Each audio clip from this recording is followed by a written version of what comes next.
Hello friends, जय श्री कृष्णा। आज के वीडियो में मैं आपके लिए लेके आई राजपूती लहंगे की मंगजी को कैसे बनाया जाता है, उसके मंगजी के जॉइंट कैसे लगाए जाते हैं और मंगजी पर घुड़ा कैसे लगाया जाता है। तो वीडियो को पूरा ज़रूर देखिएगा। सबसे पहले गाइस, जब आप मंगजी बनाए तो आपको नीचे का धागा बिना मैचिंग का लेना है, यानी फैब्रिक जो हमारा फैब्रिक होता है उससे थोड़ा अलग लेना है, जिससे आप जब मंगजी लगाएंगे तो आपको आसानी रहेगी। फिर देखिए गाइस, जब मैंने मंगजी की कटिंग की थी तो मैंने चौड़ाई रखी थी 6.25 इंच की। फिर देखिए इस तरह से आपको मंगजी को मिला लेना है, यानी ये जो हमारा फैब्रिक का कपड़ा है ये दोनों ही ऊपर की साइड सीधा है, नीचे की साइड उल्टे हैं। फिर इस तरह से मंगजी को पलटते हुए आपको तिरछी सिलाई लगानी होती है। तो ये देखिए, अंदर की साइड हमारी मंगजी के जो कपड़े हैं वो सीधे हैं और बाहर की साइड उल्टे हैं, यानी अंदर वाली दोनों ही मंगजी के अंदर की साइड का कपड़ा डार्क प्रिंट वाला है।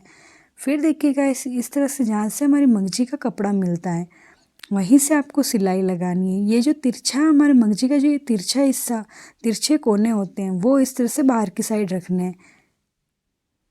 तो देखिएगा यहाँ पे भी मेरी इस तरह से मंगजी मिल रही है, तो वहीं पे मैं सिलाई लगा रही हूँ। ये इस तरह से तिरछा कोना है वो मैंने बाहर की साइड रखा है।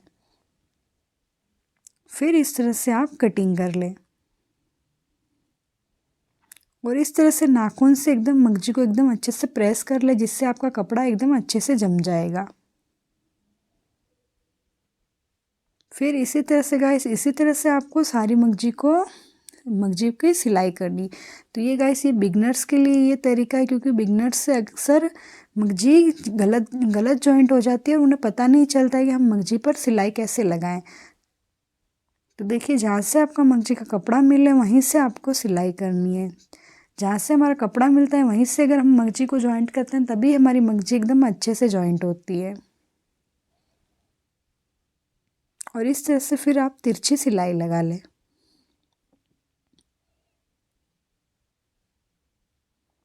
और एकदम अच्छे से नाखून से प्रेस कर लेनी है।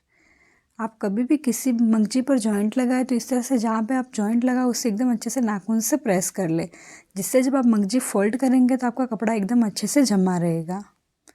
फिर देखिएगा इस तरह से मेरी मंगजी का तिरछा तिरछा मतलब जो हिस्सा है वो नहीं मिल रहा था, तो इस तरह से मैं मंगजी को तिरछा करूँगी। तो इस तरह से आप मंगजी के ऊपर मंगजी को रख ले और फिर इस तरह से कटिंग करके इस कोने को तिरछा कर ले। अगर आपकी भी अगर मंगजी का तिरछा कोना ना मिले तो इस तरह से आप मंगजी के ऊपर मंगजी को रख के तिरछा मतलब तिरछी कटिंग करके जॉइंट लगा सकते हैं। तो इस तरह से आपको जॉइंट लगा लेना है और इस पर भी एकदम अच्छे से नाखून से प्रेस कर लेना है।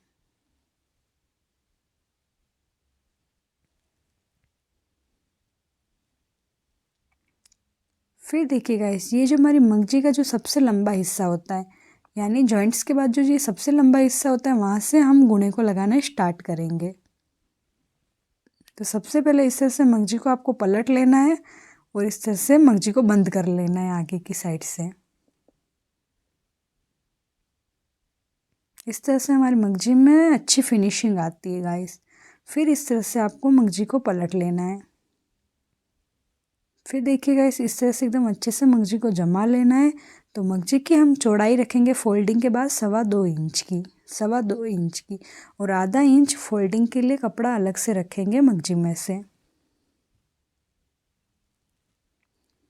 फिर इस तरह से आपको गुणे की मैचिंग कर लेनी है। तो इस फैब्रिक के हिसाब से मेरे गुणा मैं इसमें रेड कलर का डालूंगी, यानी हमारे कपड़े में जो प्रिंटिंग होती है उस प्रिंटिंग के हिसाब से हम गुणे की मैचिंग करते हैं। फिर देखिए, गुणे की चौड़ाई मैं रखूँगी 1.25 इंच की, जिससे हमारा गुणा ना ही तो ज़्यादा पतला रहता है और ना ही ज़्यादा बड़ा रहेगा। 1.25 इंच की कटिंग हमारे गुणे के लिए एकदम परफेक्ट होती है। और इस तरह से आप 3-4 पट्टियाँ कटिंग कर लें। फिर इस तरह से एकदम अच्छे से गुणे को खोल दे और फिर एकदम ये जो गुणे का उल्टा हिस्सा होता है वो इस तरह से आपको गुणे की ऊपर की साइड रखना है और फिर एकदम इस तरह से गुणे को एकदम अच्छे से जमा ले और फिर इस तरह से सिलाई लगाए। तो जब भी आप मगजी बनाए गाइस तो आपको मगजी को बिल्कुल नहीं खींचना है, गुणे को हल्का हल्का सा खींचना है, क्योंकि गुणा कॉटन होने की वजह से गुणे में अलग हल्की सी कड़प रहती है। अगर आप मगजी खींचेंगे तो आपकी मगजी खिंची खिंची सी लगेगी, तो मगजी को बिल्कुल ना खींचें और नीचे का धागा इस तरह से बिना मैचिंग का रखें, जिससे इस तरह से एकदम अच्छे से दिखाई देगा, तो आपको सिलाई करने में आसानी रहेगी। और इस तरह से एकदम सीधी सिलाई लगा लें। गाइस जब आप स्टार्टिंग में मगजी लगाए तो इस चीज़ का ध्यान रखें कि आपकी मगजी में बेलन ना पड़े। अगर आपकी मगजी में स्टार्टिंग में ही बेलन पड़ जाएगी तो पूरी मगजी में बेलन पड़ेगी, तो इस चीज़ का आप ध्यान रखें कि आपकी मगजी में बेलन ना पड़े। फिर गाइस इस तरह से जो जॉइंट आता है, तब आपको ये जॉइंट का जो कपड़ा है वो पूरा ही कपड़ा एक साइड ही रखना है, जिससे आपकी जब आप जॉइंट की जगह से आप मगजी को फोल्ड करेंगे तो मगजी एकदम अच्छे से फोल्ड होगी। और फिर इस तरह से आपको गुणे के नीचे इस तरह से गुणे को डालना है। आप चाहो तो मगजी की तरह, मगजी जैसे हम जॉइंट करते हैं उस तरह से मगजी को भी जॉइंट कर सकते हो गाइस, लेकिन मैं इस तरह से डायरेक्टली इस तरह से गुणे को डाल देती हूँ, तो फिनिशिंग दोनों में ही सेम आती है।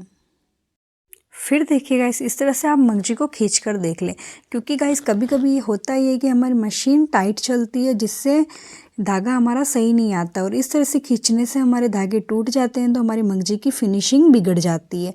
तो फिर इस तरह से अगर धागे टूटते हो तो आप पहले मशीन को ठीक करें और फिर ही आगे की सिलाई लगाएं। फिर इस तरह से एकदम अच्छे से मगजी को जमाते हुए अगर आप सिलाई लगा लें, क्योंकि गाइस हमारी मगजी उरेब होती है, तो अगर धागा हमारा सही नहीं आता है तो हमारी मगजी पूरी बिगड़ के रह जाती है। और फिर एकदम फिनिशिंग से आपको पूरी मगजी को बना लेना है। गाइस अगर आप सीधी सिलाई लाना चाहते हो तो आप है ना, जो हमारी राजपूती ओढ़नी होती है उस पर आप कोर को ज़्यादा लगाया करें, जिससे क्या हमारी ओढ़नी पूरी 7 मीटर की होती है गाइस, तो उस पर हम पूरी सिलाई लगाते हैं ओढ़नी की कोर पे, तो हमारी सिलाई सीधी आने के चांस बढ़ जाते हैं और सिलाई सीधी आने लग जाती है। तो उस पर आप प्रैक्टिस ज़रूर करें। फिर देखिए इस तरह से गाइस आपको पूरी मगजी की चौड़ाई 2.25 इंच की ही रखनी है, और पूरी मगजी पर सिलाई लगा देनी है। और जब आप मगजी पर सिलाई लगाए तो आपको सिलाई गुणे के बीचों बीच लगानी है, और जो इस तरह से आपको एक्स्ट्रा कपड़ा लगे उसे आप कटिंग कर लें। वीडियो अच्छी लगी हो तो आप लाइक ज़रूर कीजिएगा, मेरे चैनल को सब्सक्राइब ज़रूर कीजिएगा।